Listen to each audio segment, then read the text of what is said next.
ओम श्री गणेशाय नमः।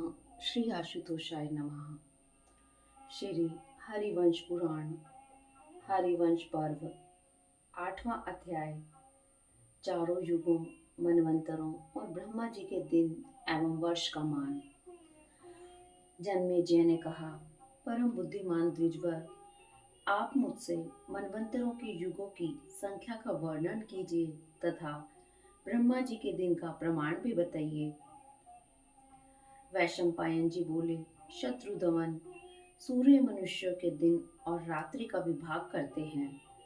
इस लौकिक गणना से आरंभ करके मनु से भी परे द्विपरार्ध नामक ब्राह्मण गणना तक का वर्णन सुनो। राजन, 15 निमेषों की एक काष्ठा होती है और 30 काष्ठाओं की एक कला होती है।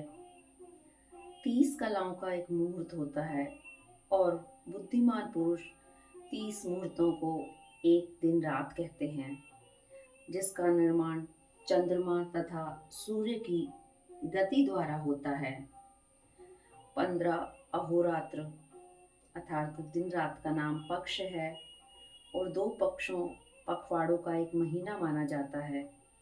2 महीनों की एक ऋतु कहलाती है। 3 ऋतुओं का एक अयन होता है और 2 अयनों का एक वर्ष होता है।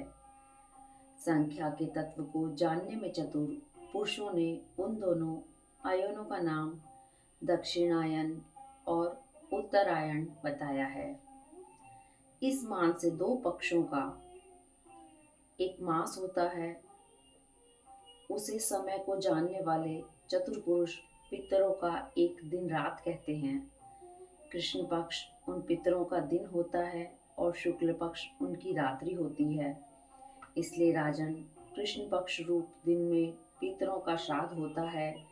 मनुष्य के मान से जो 1 वर्ष कहा गया है, वह देवताओं का एक दिन रात होता है। तत्व को जानने में चतुर बुद्धिमान पुरुषों ने उत्तरायण और देवताओं का दिन और दक्षिणायन को देवताओं की रात्रि बताया है। देवताओं के 10 वर्षों का मनु का एक दिन रात कहा है और इस दिन रात का 10 गुना मनु का एक पक्ष कहलाता है। 10 पक्षों का मनु का एक मास होता है। 12 महीनों की एक ऋतु होती है। तत्वादर्शी बुद्धिमानों ने 3 ऋतुओं का एक अयन माना है और 2 अयनों का एक वर्ष कहा है। राजन, देवताओं के 4000 वर्षों का एक सतयुग होता है। 400 वर्षों की उसकी संध्या होती है और इतना ही उसका संध्यांश होता है। 3000 वर्षों के परिमाण का त्रेता युग होता है और 300 वर्षों की उसकी संध्या होती है और इतना ही उसका संध्यांश होता है। इसी प्रकार 2000 वर्षों का द्वापर युग कहा गया है। 200 वर्षों की उसकी संध्या होती है और उतना ही उसका संध्यांश होता है। इसी गणना के अनुसार बुद्धिमान पुरुषों ने कलयुग को 1000 वर्षों वाला बताया है। 100 वर्षों की उसकी संध्या होती है और इतना ही उसका संध्यांश होता है। यह 12,000 वर्षों की एक चतुर्युग की संख्या कही गई। राजन, इस दिव्य मान से तुम युगों के वर्षों की गिनती समझ लो। सतयुग, त्रेता, द्वापर और कलयुग, इन चारों को चतुर्युगी कहते हैं। नृपश्रेष्ठ, संख्या करने में चतुर पुरुषों ने 71 चौकड़ी युगों से कुछ अधिक काल का नाम मनवंतर कहा है, क्योंकि 1000 का 14वां भाग इतना ही होता है। इसके भी दक्षिणायन और उत्तरायण ये 2 आयन कहे गए हैं। उत्तरायण के पूर्व होने पर मनु ब्रह्म में लीन हो जाते हैं, फिर इतने ही समय तक दूसरे मनु रहते हैं। राजेंद्र, तत्वदर्शी मुनि ने 10,000 मनुओं का ब्रह्मा जी का एक वर्ष कहा है। भरत सतम, ब्रह्मा जी का जो दिन कहा है उसी का नाम कल्प है और विद्वान पुरुषों ने 1000 युगों की ब्रह्मा जी की जो रात्रि कही है, उसमें वन और पर्वतों सहित पृथ्वी जल में डूब जाती है। और उन 1000 चतुर्युगियों के पूर्ण होने पर जो ब्रह्मा जी का दिन आरंभ होता है, उसकी समाप्ति तक का समय एक कल्प कहलाता है।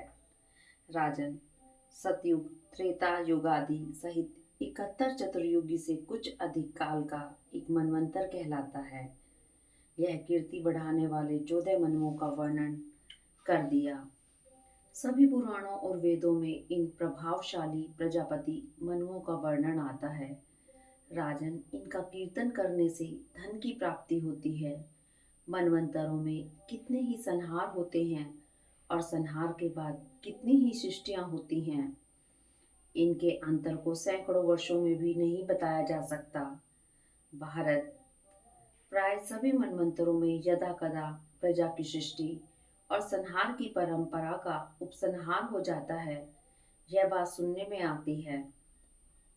मनवंतरों के बाद जो संहार होता है उसमें तपस्या, ब्रह्मचर्य और शास्त्र ज्ञान से संपन्न कुछ देवता और सप्त ऋषि शेष रह जाते हैं। सहस्त्र चतुर्युगियों के पूर्ण होने पर कल्प पूरा हो जाता है। उस समय सब भूत द्वादश आदित्यों की किरणों से भस्म हो जाते हैं और वे द्वादश सूर्य भी, जिनका ईंधन जल गया है, ऐसे अग्नि की भांति अपनी आत्मा का उपसंहार करके देवताओं सहित ब्रह्मा जी को आगे करके योगीश्वर, योग स्वरूप देव, अज, क्षेत्रज्ञ, अच्युत, सुरश्रेष्ठ, सर्वव्यापी प्रभु श्री हरि नारायण में प्रवेश कर जाते हैं, जो प्रत्येक कल्प का अंत होने पर बारंबार सब भूतों को रचते हैं। जो अप्रकट शाश्वत देव हैं, उन्हीं का यह संपूर्ण जगत है। यह प्रलय सुषुप्ति के समय होता है। अतएव जब संपूर्ण विश्व एकार्णव के जल में निमग्न हो जाता है, तब रात्रि होती है और ब्रह्मा जी के 1000 वर्षों तक नारायण निद्रा लेते हैं। जितने समय तक ब्रह्मा जी योग निद्रा का आश्रय लेकर शयन करते हैं, उतना समय उनकी रात्रि कहलाती है। जब वह रात्रि सहस्त्र चतुर्युगी बीतने पर समाप्त होती है, तब लोगों के पितामह भगवान ब्रह्मा जी जागते हैं। फिर रचने की इच्छा से युक्त होकर मन में सृष्टि करने का विचार करते हैं। उस समय उनकी चेष्टा और स्मृति पहले कल्प की तरह ही होती है। तात उस समय ब्रह्मांड में सूर्य आदि देवताओं के और पिंड में चक्षु आदि के स्थान भी वे ही होते हैं, परंतु जीवों का विपर्य होता रहता है। भरतसतम सूर्य की किरणों से भस्म होकर भगवान विष्णु में लीन हुए सब भूत तथा देवता, ऋषि, गंधर्व, यक्ष, पिशाच, सर्प और राक्षस भी फिर उस युग में जन्म लेते हैं। जैसे ग्रीष्म, शीत आदि ऋतुओं के चिन्ह उन ऋतुओं के आने पर प्रकट होने लगते हैं, इसी प्रकार ब्रह्मा जी की रात्रियों के बीतने पर पूर्व कल्प के समान अनेक रूपों वाले प्राणी फिर दिखने लगते हैं। तात प्रजाओं को रचने वाले प्रजापति उस समय नारायण में से निकलकर फिर भूतों को रचने लगते हैं। जो मनुष्य, देवता और महर्षिगण शाश्वत धर्म अर्थात देह आदि में आत्म बुद्धि रूप स्वाभाविक दोषों को त्याग कर शुद्ध ब्रह्म में पहुंचकर उसमें लीन हो जाते हैं। भरतसतम वे फिर दूसरे कल्प में उत्पन्न नहीं होते। काल की संख्या का विभाग करने में चतुर्वेद सर्वसमर्थ भगवान परमात्मा क्रमानुसार सहस्त्र युगों की संख्या वाले दिन और इसी प्रकार सहस्त्र चतुर्युगियों की रात्रों को बनाकर प्राणियों की बारंबार रचना और संहार करते रहते हैं। महादेव श्री हरि नारायण प्रभु ही स्थूल सूक्ष्म रूप से सर्वत्र विराजमान है। महादूते वर्तमान वैवस्वत मनु भी उनके ही अंश हैं।